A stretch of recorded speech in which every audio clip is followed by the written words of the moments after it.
Tasio, le youtubeur Cyril MP4 a lâché l'info ce week-end sur Twitter. La miniature de la toute première vidéo publiée dans l'histoire de YouTube a été modifiée. Et on parle ici de Miazu, cette vidéo légendaire postée par l'un des créateurs de la plateforme. Et l'idée qui circule, c'est qu'elle aurait été utilisée pour teaser l'arrivée d'un nouvel outil lié à l'intelligence artificielle sur YouTube.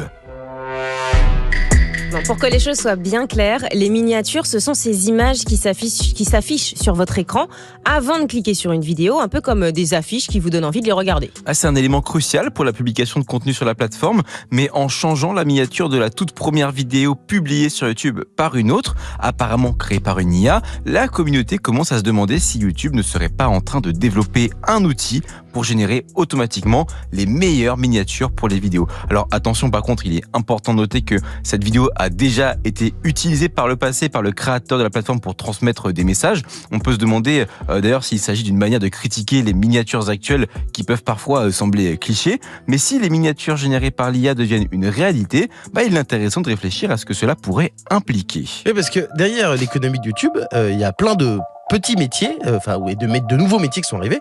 Il y a des graphistes très spécialisés dans les miniatures qu'on appelle les miniamakers. C'est un métier à part entière, un nouveau métier d'Internet. Les miniamakers sont de véritables professionnels de l'image, embauchés par les gros créateurs pour produire les meilleures miniatures pour leurs vidéos. On parle de sommes vraiment conséquentes parfois, comme les 10 000 $ que MrBeast, le youtubeur numéro 1 au monde, débourse pour chacune de ces miniatures. C'est vraiment énorme. Je m'en fous, je suis riche. Et en France, les prix ne sont pas aussi astronomiques, il faut le reconnaître et il faut bien le noter, mais ça reste souvent un investissement qui est considérable si YouTube, c'est pas ta principale source de revenus, quoi. Tu peux pas embaucher quelqu'un comme ça. Une bonne miniature bien travaillée, ça peut vraiment faire toute la différence pour la visibilité d'une vidéo. C'est un art qui demande de captiver l'attention tout en suscitant l'intrigue, et on peut le dire, c'est de l'argent qui serait bien investi, mais encore faut-il l'avoir à disposition. Et l'arrivée d'une intelligence artificielle, Tasio, pour générer automatiquement des miniatures pourrait être une aubaine pour les petits créateurs, justement, mais ça pourrait aussi mettre beaucoup de gens au chômage, en fait. Et oui, car mine de rien, cela pourrait remplacer un métier entier.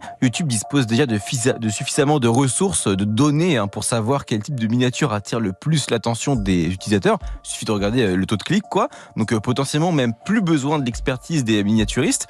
C'est triste, certes, mais c'est un peu dans la continuité de l'histoire de cette profession qui, si elle se porte plutôt bien aujourd'hui, a toujours eu du mal à être rémunérée à sa juste valeur. Ouais, il y en a énormément d'affaires, de scandales passés où il y a des gens qui faisaient des miniatures, qui dénonçaient des conditions de travail difficiles. Certains créaient des miniatures en série, plein, pour parfois seulement 5 € la miniature. C'est ce qui est vraiment terrible, c'est que dans certains cas, ce sont carrément des jeunes qui se sont fait exploiter de cette manière par des influenceurs. À l'origine, les miniamakers, c'était souvent des ados voulant travailler pour leur créateur préféré et qui parfois, du coup, abusent de leur position. On avait même des histoires de jeunes miniamakers acceptant d'être payés en visibilité, sans argent donc, juste pour voir leur nom dans la description et espérer gagner un peu en autorité. Alors, message à tous les jeunes qui nous écoutent, si quelqu'un vous propose ça un jour, ça ne fonctionne pas. Non, puis on peut pas payer son loyer en visibilité. Et personne ne regarde les descriptions globalement, de toute façon. Donc bref, beaucoup de jeunes qui sont devenus... Mais par contre, ce qui est intéressant, c'est qu'il y a beaucoup de jeunes quand même qui sont devenus graphistes